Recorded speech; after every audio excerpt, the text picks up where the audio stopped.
All right, thank you everybody for joining. We're excited to have you all here today. We're going to be hosting a conversation with Claudia Kramer and some panelists as well, talking about her new research that's really interesting, looking at the correlation and overlap between free speech and free speech protection in different countries, and then the levels of racial tolerance in those same countries. So it should be a great conversation. I'll do just some brief introductions before we start. My name is Lori Sarah Oliver. I'm with the Voices for Liberty initiative hosting the webinar. A little bit about what we do. We are an initiative out of the Liberty and Law Center at the George Mason University Scalia Law School. So our organization is really focused on sponsoring research and scholarship exactly like this. That's exploring the role that free speech has played in advancing civil rights, most particularly on historically disadvantaged or marginalized groups, and how those things have helped advance rights for those groups. That means we sponsor papers like Claudia's that you'll hear about today. We also host events like this one open to the public. And a major part of our program is the campus events that we hold throughout the year. So we have a nationwide speakers bureau. These are people who are well known in the space, academics, lawyers, activists, who go bring conversations like this one to students to talk about that overlap between civil rights and free speech so that we can bring that conversation directly to them. Claudia is actually the newest member of our speakers bureau, so excited to introduce her today. And she'll start off with just doing a brief overview of her paper, including what her research has focused on. I'll drop a link to the paper in the chat so that everybody has access to the full version and can look at that. And then after that, we'll introduce our panelists and hear some questions from them. We are also leaving time at the end to hear questions from everybody attending. So make sure you use the Q&A feature at the bottom of your screen in Zoom. Drop your questions in there. They'll come directly to us, and we'll answer as many of those as possible near the end of the call in the open Q&A portion. All right, so Claudia, I will pass it off to you to tell us about your work. Thank you so much for inviting me and for Voices for Liberty for encouraging me to explore this topic. And I'm just incredibly excited to be here and talk about the paper and talk about its findings and kind of what we can do with that, how we can improve and move forward. And I think it's one of those topics that when you really start thinking about it, it becomes so easy to find examples in the current news cycle of indirect attacks on free speech, or that it's implied that because we're allowed to say things and say whatever we want, however we want, but then that's harming us in some sort of way. And so what I decided to do, I'm an economist, I'm an empirical economist, so I like data. And what I decided to do was see if there was any data cross country that we could start to use to address, in some sense, that implication of it, that by us allowing free speech, or right now allowing hate speech, that's leading to more racism, that's leading to more discrimination. And so I started looking around and trying to find some data, and there are actually some out there. And the way that I ended up structuring the paper, which I'll go through and explain some of the findings in a second, is looking at individuals' attitudes toward free speech and then their attitudes towards those of another race or another ethnic group. And so at the individual level, we can get some insight into the beliefs that people hold. And then the second part of the paper looks at country level policies. And so policies related to free speech and then policies related to minority rights. And so the way that I think about how that fits together is our individual beliefs end up informing policy. And so we have evidence on both levels, at the individual level and at the country level. Before we kind of get into that, just again, backing up, giving a little bit more framework of what the paper's trying to do is to just really understand the role of a free media in whether or not it leads to more racism, more discrimination, or does it actually provide some sort of protective function? And so when you look in the literature, in the economics literature, political science, kind of the social science literature on free speech, it's relatively mixed, at least on the theoretical side. So how should information, the way that we receive information, allowing and having a free independent media, how does that impact our own beliefs? And so there's really two main models. And one argues that because more information allows us to sort, it allows us to update our beliefs. More information in some sense is better. So then in that space, it would say, yes, by having more free speech, that's going to lead to less discrimination. But a second kind of group or a second set of models says, no, not so fast. We hold preferences and biases and priors, and we seek out information in some sense that actually just confirms those priors. So one example that I use in the paper, I pull and cite a economics paper that analyzes the impact of Father Coughlin, which is a 1930s kind of famous popular radio speaker who held populist views. He ended up not liking FDR. And so what the paper does is it goes through and shows that really it was areas that already were predisposed to these kind of negative views toward others, including FDR in this case, were the ones that subscribed more to Father Coughlin, and then it had a bigger impact there. So in that sense, it's that it's confirming our priors, and that's the way that we choose to kind of consume information. So why that's such an important, I think, piece is that really speaks to the need for understanding how we can inform that debate through empirical analysis. At least that's my argument. And so looking for data there, I first looked at different surveys, and there's what's called the Integrated Values Survey. And so that is cross-country survey data that's been collected since 1981, and they go through various cycles of collecting this information. And then there's what's called the Afrobarometer survey, very similar, but that ends up surveying African countries more heavily than, say, in the Integrated Values Survey, which is cross-country, but it's in some sense usually oversamples higher developed countries. And so within both of these data sets, what I have are questions related to an individual's belief or what I call their value of free speech. So in the Afrobarometer survey, the question asks the individual, do you believe that the media should be able to publish whatever ideas and arguments it has without government control? So it directly relates it then to government oversight and government censorship. And so what is really fascinating about that is individuals who hold those beliefs that say yes to that question, yes, I believe that the media should be able to publish basically whatever it wants, those same individuals also hold what I call more ethnically tolerant views. So there's also a question in the survey that asks if there are certain ethnic groups that would not want to have it as a neighbor. So I use that to code that as a way of saying that you're more ethnically tolerant. And so similarly, then in the Integrated Values Survey, which is across almost around 100 countries. So the Afrobarometer has 33 African countries. Integrated Values Survey, we have about 100 countries. And in that, it asks, out of, gives a list to the people being surveyed.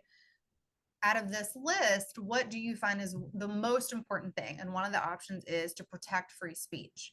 And so a person that believes that's one of the most important things also ends up holding more racially tolerant views. So that similar to the Afrobarometer, their question is about, out of this list, who would you pick to not want as a neighbor?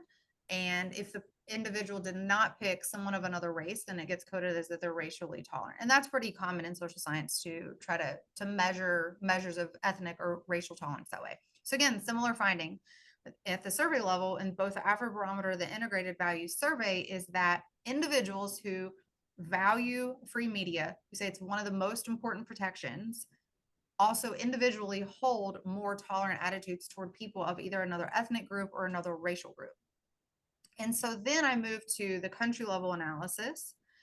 And what I do there is there's measures from VDEM of basically the laws, the formal rules that at the country level that are measures of free speech, free expression, that includes academic freedom. And so your ability to freely communicate as you desire. So the law is essentially around that. And then I also gathered data on a variety of what I called kind of minority protections. So legal minority protections. And some of those also come from VDEM. There's a measure for minority protections. There's there's a measure that asks about if minorities have access to power. There's a different question that looks at if government can legally exclude a group based on their minority group status. There's from a different data set, there's other questions that look at if minority groups lack political power, and then if the government actually discriminates against minority groups. So there's 5 different dependent variables I use in this case to try to minimize bias and to try to get a fuller picture of, at the country level, what are the rules and policies that provide protection for minority groups?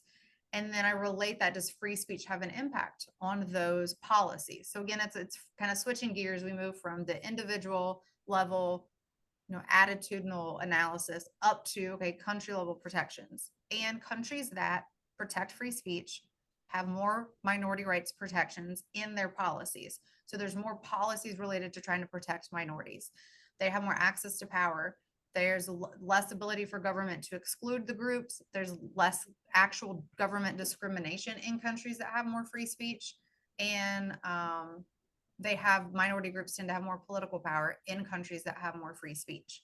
So the way that I think about that, the way, and kind of wrapping it up and understanding why this matters and what we do with it, is whenever we're talking about, does free speech need to be censored? Do we need to have guardrails on hate speech?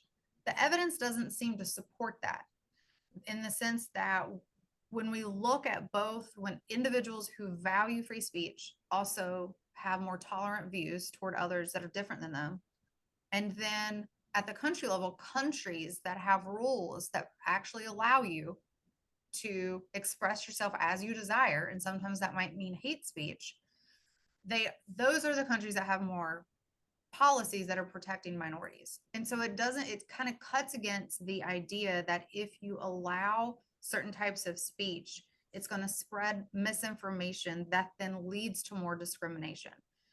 And so in terms of really, I think, policy implications or what we do with it, it does lend itself and speak more to the space of more free speech does seem to serve as a protective role. So free media and free speech seems to serve more as a protective role, in that you may have hate speech, but then you can have counter speech. And so you're putting both sides out there in a peaceful way and letting it play out in a space that would facilitate potential debate through speech instead of violent conflict when these things can bubble up. So of course we're going to have issues, and there's going to be things that we have conflict. So whether it's going to be peaceful conflict that plays out in a free media type of way, or are we going to see these cleavages and the conflicts in the debates that bubble up? Is it going to have the ability to do that? And if not, kind of the argument, at least coming from the literature, is it's going to spill over into more violent ways. And I think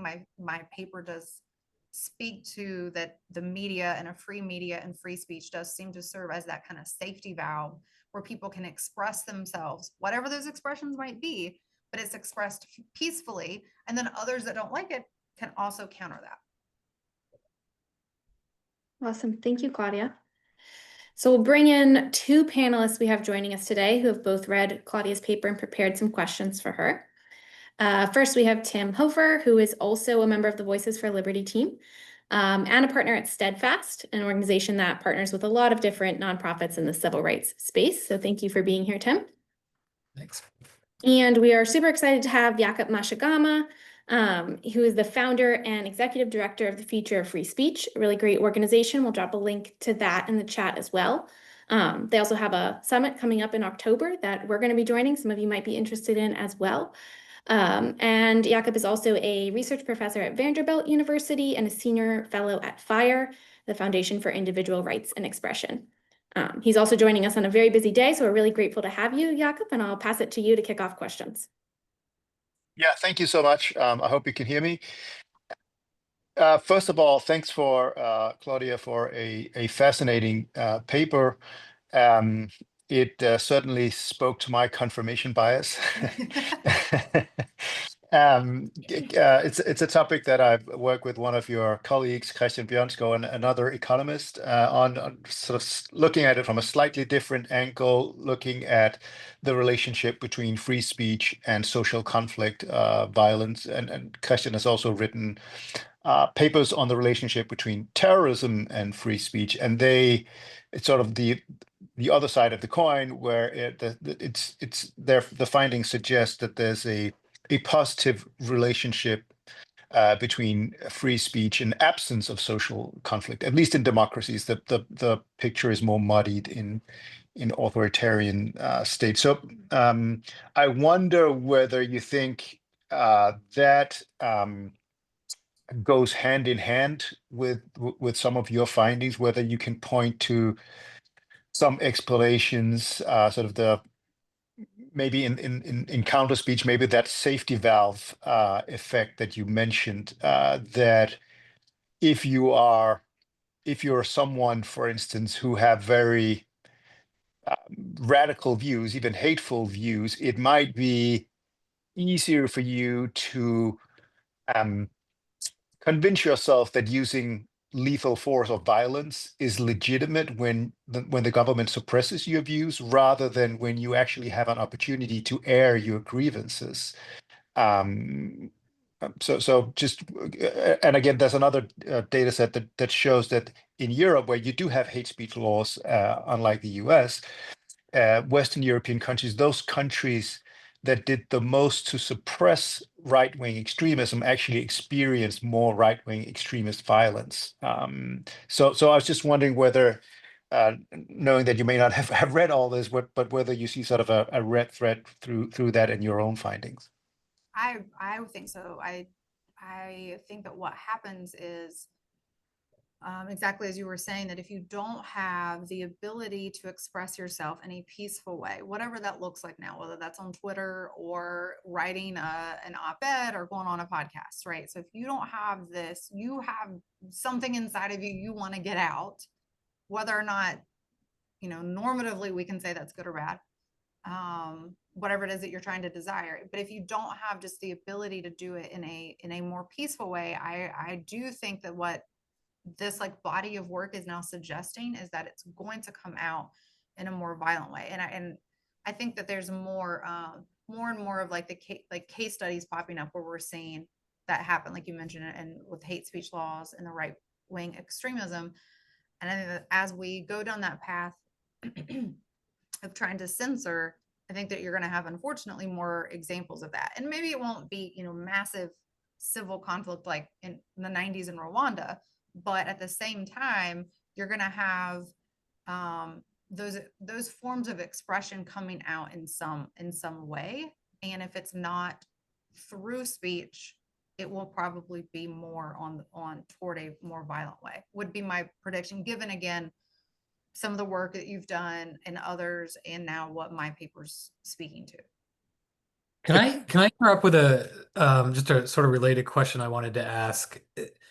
So, I mean, you talk about this, and then there's the balance between free speech and then putting, I think you say something like it's got to have some reasonable boundaries around it, which feels like a flag for people in this space, right? Like, well, what's a reasonable boundary? So, how do you reconcile those two things to get to the conclusion, which is the more free speech we have, the more tolerant we're going to be, but we've got to throttle it somehow? So I think that that's what people try to oh, well, yes, I'm for free speech, but I mean within limits. And so I think that that's the, two things. How do we determine what the limits are? And then who gets to enforce that? And so another an earlier body of work within the economics literature was looking at the role of a free and independent media. So a lot of this came out after the fall of the Soviet Union. And you got countries that are scrambling to figure out policies related to a whole host of things, but including their who owns the media. So it was all government owned, and so now are we allowing a free press? So there's earlier work showing the benefits of a free press, and I think what your point in my mind speaks to is, are we then allowing government to be the one that's in control of who's putting these boundaries on? And so you can imagine a situation in which a private newspaper, Twitter, social media companies say, it's my private company and I'm not going to allow this type of speech. I'm not going to allow anybody to talk about, whatever group. And that would be legal. That would be within their right of owning their company, I would argue, to do so. It's just that whether or not you lose customers, you have paying customers, do you stay in business? So it's more of the profit motive there. What happens is that's not what usually people argue for. They argue that government needs to be the one that is censoring and saying, no, these are the reasonable bounds. And now government needs to create a top-down law and enforce that law. And that's where I think we get more into these issues, that you're going to get more violence. You're going to have actual less protection of minority rights, and you're going to see less tolerance toward other people. So I had another, I think that there's something counterintuitive in these findings, and also something that doesn't resonate on an emotional basis with a lot of people, which is why I think it's difficult to get sort of policymakers behind it. First of all, we put out a survey earlier this year that looked at attitudes towards free speech in 33 countries around the world, and you see huge differences between people both within countries but also between countries. So if you ask people in the abstract, do you support free speech? Everyone is yes. But then you ask them, do you support free speech protecting rights that are offensive to minorities? You see huge drops. And in some countries, it's like down in your maybe 15% or 20% and so on. But I guess there's also, what makes it complicated is that the speech of an individual or group towards another individual or group can lead to concrete, tangible harms that is very visible. So you can have hate speech that could lead to violence or ugly and very visible instances of discrimination. And that is very visible. So that's front page. But what you don't see is the de-radicalizing nature of counter speech of much more people. So if you have a small group of neo-Nazis or KKK members, they spout hate speech that might, potentially lead to tangible harms against a specific group. But by allowing unfettered free speech, many more people are likely to encounter views and reject those views, but that's sort of invisible. That goes under the radar, and so you tend to focus on what's right in front of you. You tend to focus on the very hateful groups and the potentially direct, visible harms of those. So, do you think that's an accurate sort of dynamic at play, and what does that say about our ability to sort of translate this very complicated data and findings into tangible policies? So I think this is just a problem in general with this type of work where we don't have the counterfactual, right? So like you're saying, you have what in econ we say the seen versus the unseen. And so you can have something very visible, and that looks as if because we allowed free speech, now we had this violence against this group. Therefore, right, in their mind, we need to limit the speech. Whereas what you're not seeing is all of the violence that didn't happen because of the counter speech, right? And that the people maybe even changed their minds. Growth, the kind of the becoming more human. Because you interact with people who are different than you, or you read things written by people who are different than you. And so I think that's in some sense, like a classic econ problem, the way that we try to think about, okay, we don't have the counterfactual, and a lot of the things aren't happening, and that's a good thing.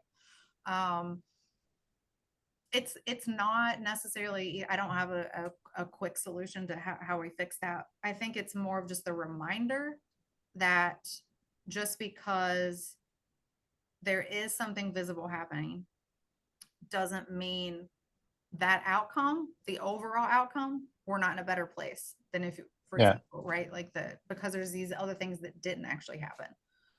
But if without that counter, right? So the extension of that is then you want to, and I think you say this even, that we need to then promote this idea of free speech to make more of this happen, so is that a policy conversation, or is it sort of an educational effort to like, is part of the solution that people need to understand that we don't necessarily have that counter argument, but what's happening behind is exactly what you're saying, which is there's all these counter things happening that are creating positive effect, right? And that's the unknown. Certainly that's what your paper is trying to get to, but how do you extend that outside of the world of academia?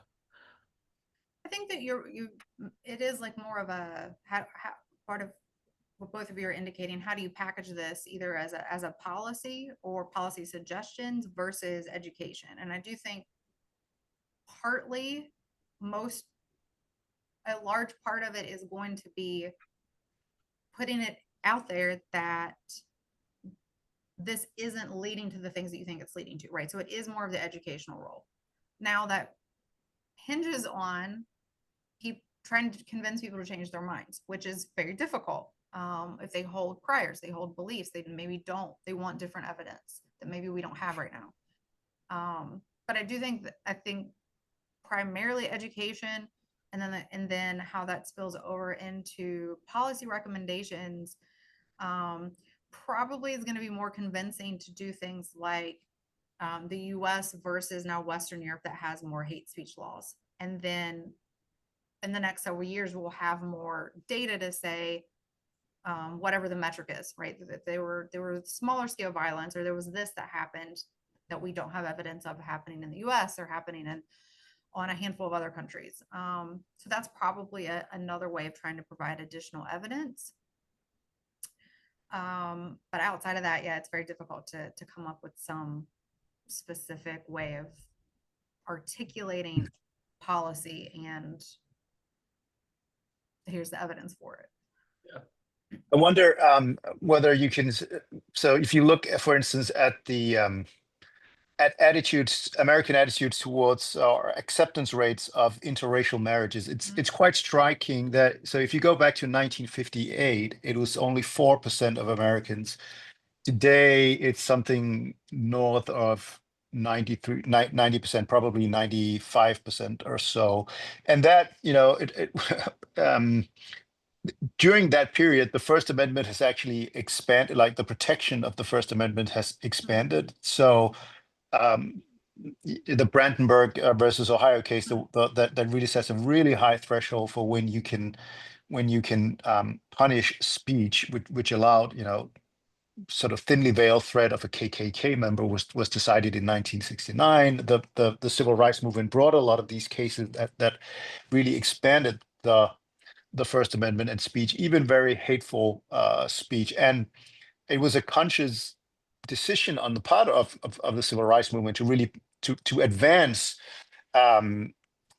viewpoint neutral speech protections and really say, in order to protect minorities, we need to defend the right of bigots who would deny us our rights if they had the power. And I think, that's just one data point, but it sort of is in line with what you're saying, that, even though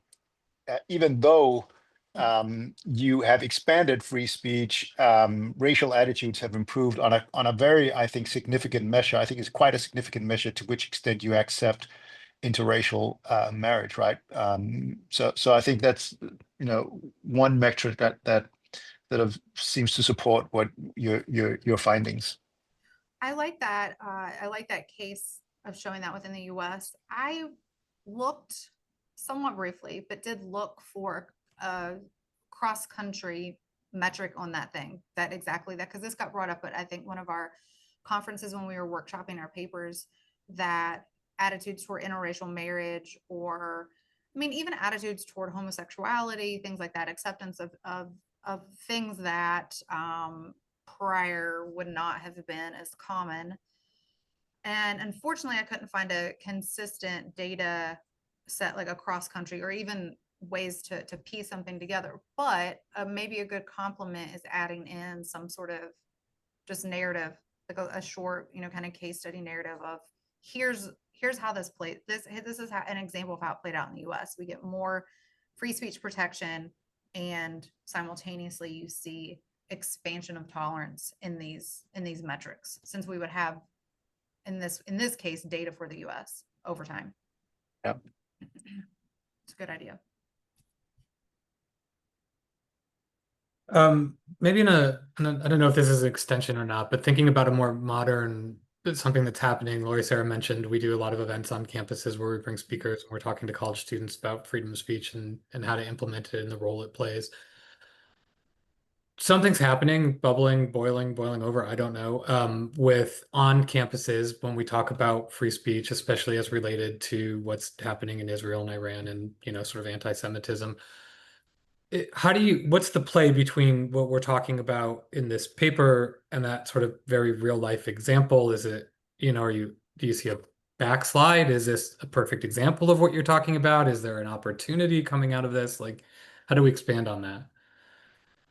My impression from being on campus with students now, I'm at UTC, so I'm in Tennessee, I'm in the South. But I don't think this is going to be what I say is going to be would be super shocking from people who have spent time on college campuses. Most students don't really understand what the First Amendment protects, why historically that was such a big deal, and they don't actually understand what it means when we say free speech or free speech protections, what you can and can't say. So there's like that piece of it that there's a lot of just kind of civic ignorance.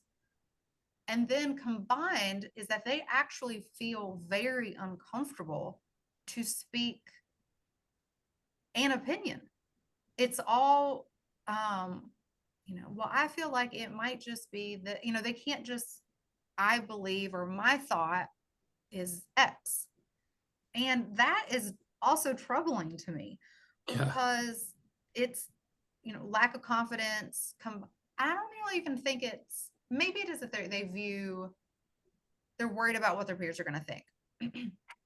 But I don't think that's the root cause of the problem.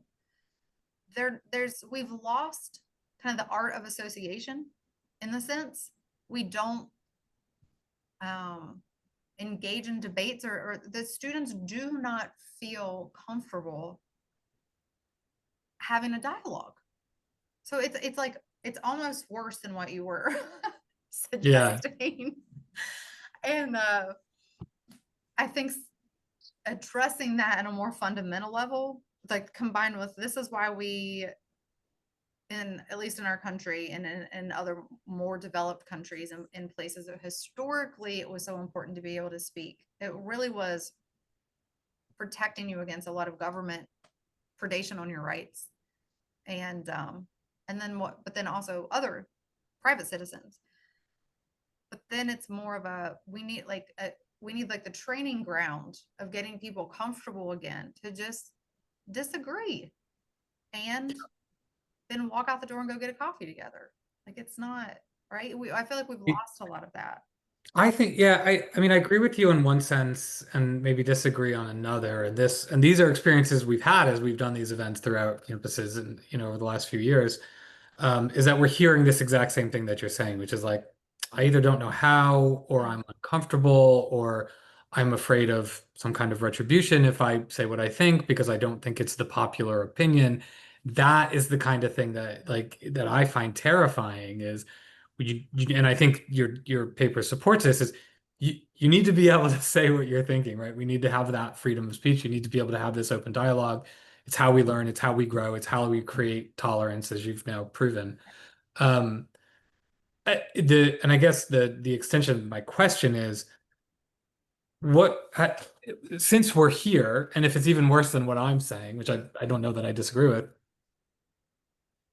what have we learned in your paper that's going to help us create some progress on this? How do we get from this weird place, bad place, to something more positive where we get back to that? That's a good point. Well, involving students in more classroom discussion, maybe that, a lot of higher ed is shifted toward online, then that was happening before COVID. Yeah. So you're not engaging in dialogue. And then often, especially early on in the like intro level classes, it's you just go in and lecture. And I think we've gotten in a really bad habit of it's like this almost cookie cutter class where I got my textbook, I got my PowerPoint slides, I walk in, I lecture at them. Instead of really engaging, and some of that's because the classroom sizes are now 200, 300, 400 students in those entry Sure. levels. So it's not really blaming the professor. It's more of just a function of multiple things happening that's maybe shifted us into a space where we don't actually leave time to teach students how to engage in dialogue and conversation. So there's the kind of the oral side of the issue and then written side. And that's becoming more and more difficult because of AI. You don't want to grade a paper that, or, 50 papers in, you are pretty confident most of them were not written by the students, right? Right, yeah. But I think Whole that's different problem. Yeah, figuring out how to make them do the work that provides the, again, kind of training of this is how we engage in disagreement and learn from each other and do it in a respectful way, but that is also leading to an open mind. So back to like one of the earlier points, and that's in the paper, of about like you can consume information in a way that's just about your like leading to confirmation bias, which is a lot of what social media algorithms I think are geared to do. It's like the echo chamber argument. Yeah. And so if you are just receiving information on your Facebook or Instagram or Twitter that's coming back of what you put out, then that's definitely going to lead into that confirmation bias instead of it presenting an alternative view. And then you have to stop and think and like, maybe I'm wrong, or, oh, I didn't think of it that way before. That's what college is supposed to do. We're supposed to do the devil's advocate. We're supposed to make them think, critical thinking of, have you thought of it this way before? And push them in that direction. And so I think anything that we can do, I know you guys doing the events. I do the same thing. I'll bring in different speakers, try to just get them to think outside the box, think about it in a different way, even not even necessarily trying to arrive at some sort of conclusion, but just getting them to think in a way that leads to this kind of back and forth and hopefully leads to an open mind where when they do consume information and news, it's triggering that, oh, maybe I'm not right. Maybe I need to reconsider my priors. Yeah, and that gets you back to it, and that's how we grow that tolerance level. I realize I've asked you 2 questions where I've asked you to solve this giant problem. Sorry, that was unfair. But it is sort of like, it just keeps feeling to me like that's the next step in all of this. It is. You had an op-ed in The Hill a couple of months ago on the topic of this paper. There was a line in there. It was I wrote it down as free speech is a lifeline for tolerance of minority rights, which I loved. Like, I just think you brought home the point of it.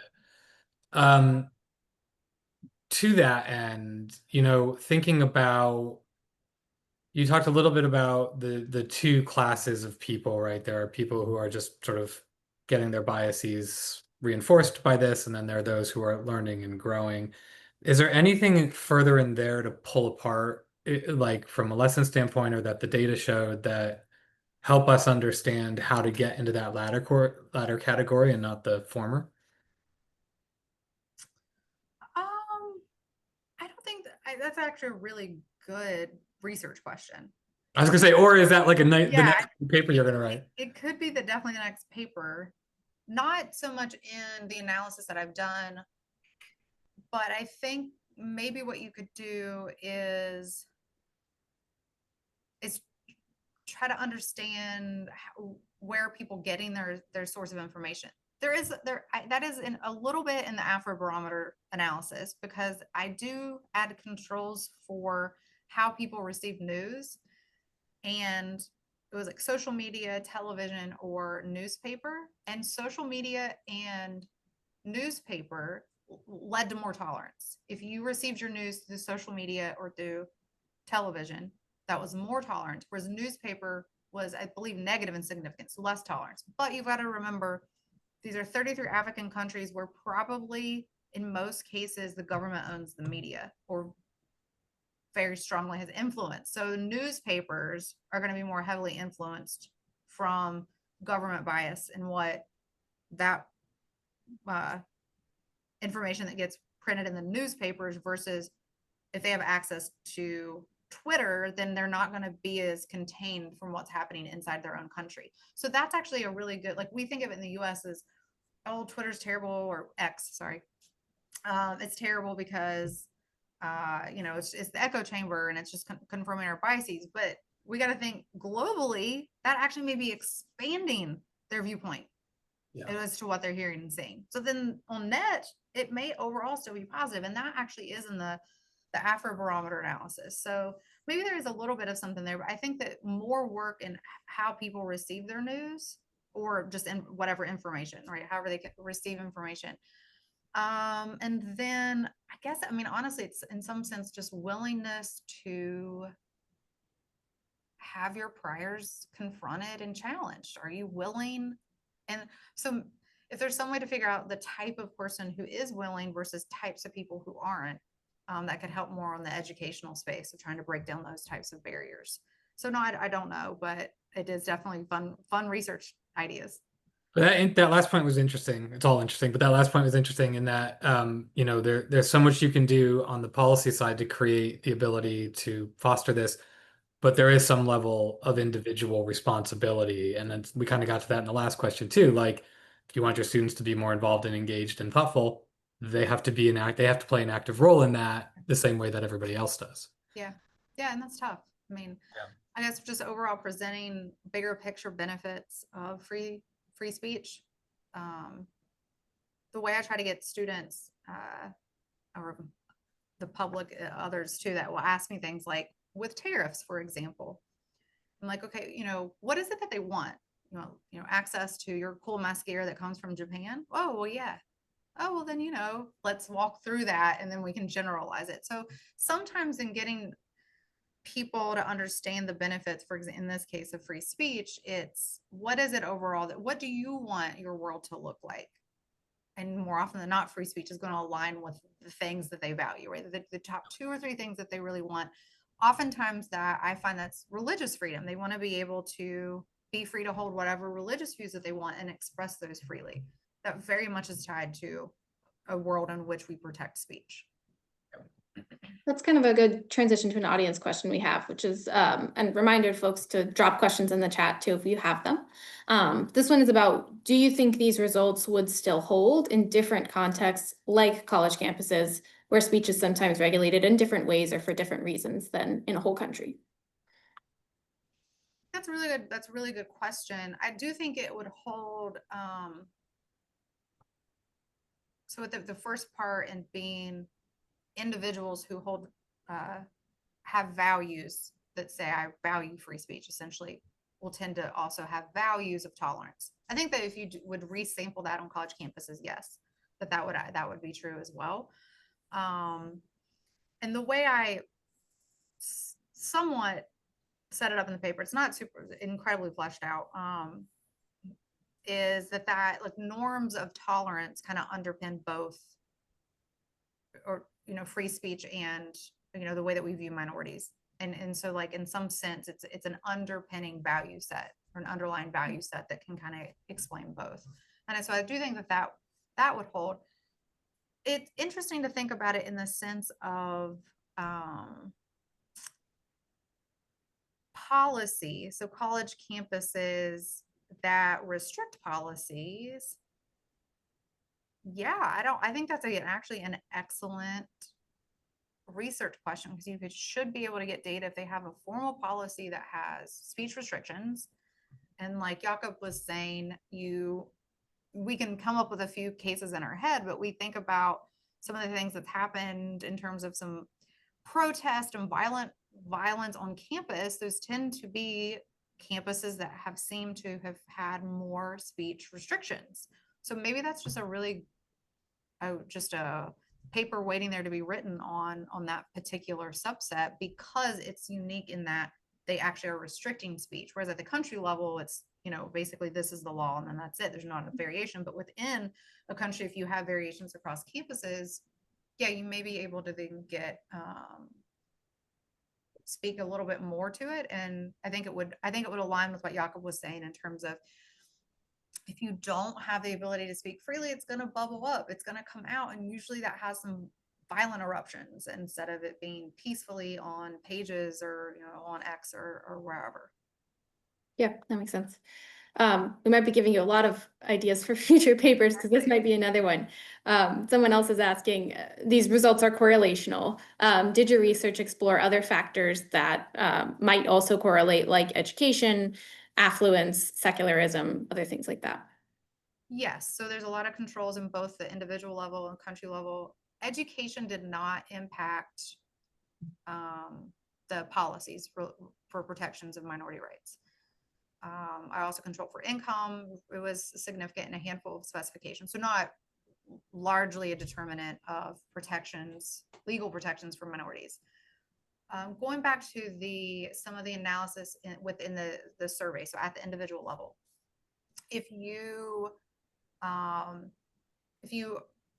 attended some sort of religious service more regularly, that seemed to decrease your tolerance. Holding more right-winged views, again, this is contained within the survey, that also would lead to more decreases in tolerance.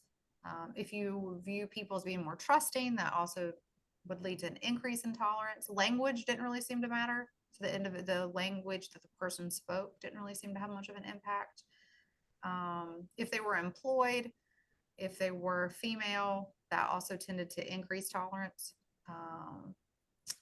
So there were other kind of, I think, interesting things that kind of shook out in terms of the analysis of, because of where you can do it at the individual level that we can't really do across the country. But yeah, there were some of the others, but some of the things that I think it tended to not, like, I thought the person's language that they spoke, and that didn't really seem to matter. Just curious, was there anything that you could find across a country level beyond individual, or does that data just not really exist? No, you can. I didn't, because it wasn't the primary focus. I just controlled for what we call fixed effects, that country and year fixed effects. So it kind of wipes out any of the variation across countries that would be, their political institutions or things like that. So, and the two I looked at was income and education. But yes, you could further explore if there's other, democracy, for example. But the problem with democracy is it's so correlated with free speech. From a modeling side, you can't really, it's hard to tease them out. Right. Usually countries that are democratic do have protections for speech. So but that's really good questions. And again, I think it's one of those things to think about, and what else could matter and affect free speech. So you could look at some different interactions and things like that. Yep. This one I see is more of a methodology question, but why did you choose the Afrobarometer and Integrated Values Survey? Were there other data you considered? It's what I could find. Okay. So usually, I mean, in my own work, I've only used Integrated Values Survey, or it's basically the World Values Survey with the European Values Survey. And that's been the primary source of any sort of kind of cultural analysis that I've done in prior papers.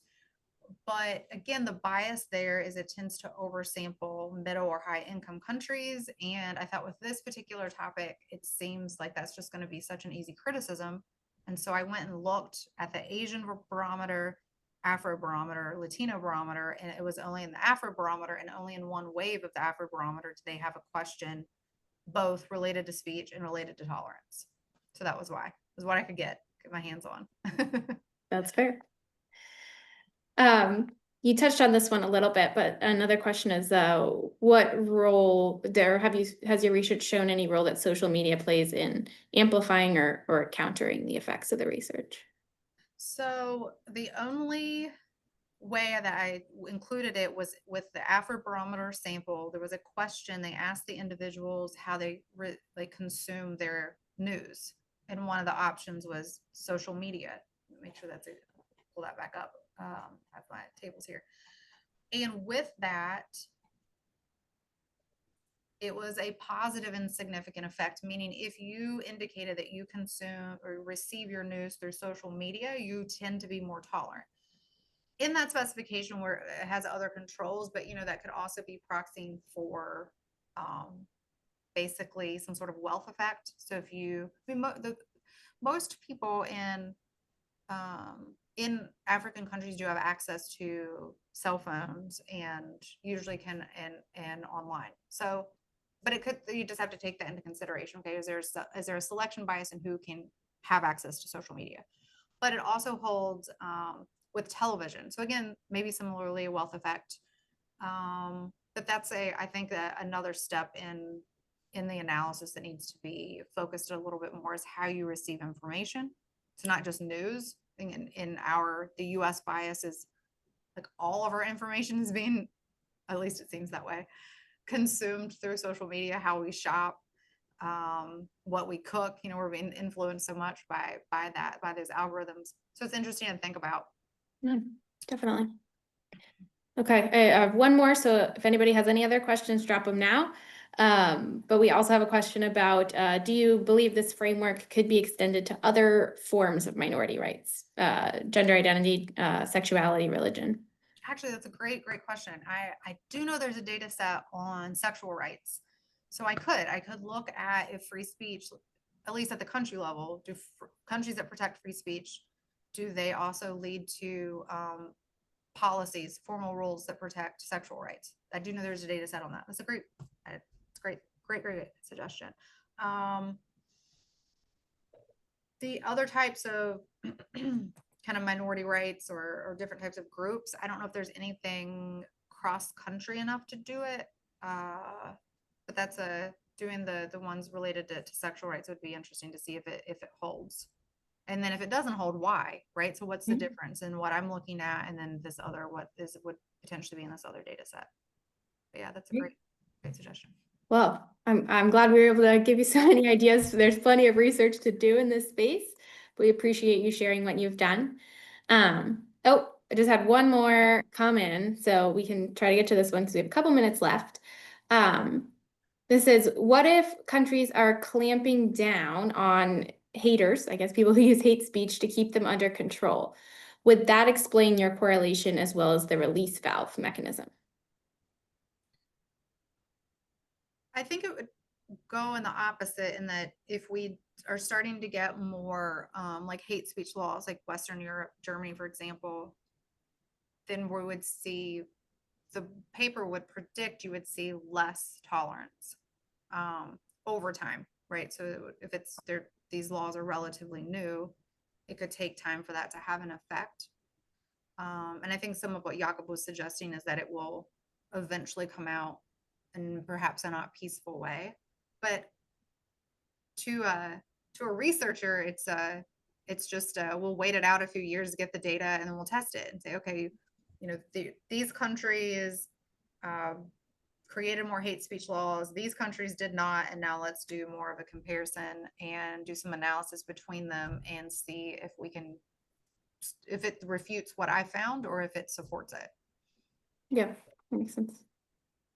Okay. All right. Well, thank you, everybody. Thank you again, Claudia, for joining us.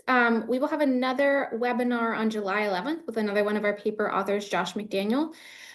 His paper is very interesting about specifically Jehovah's Witnesses, but how other religious minorities have helped secure some of these secular and free speech rights we've been talking about. So you guys will receive information on that. Thank you again for joining. Have a great rest of your day.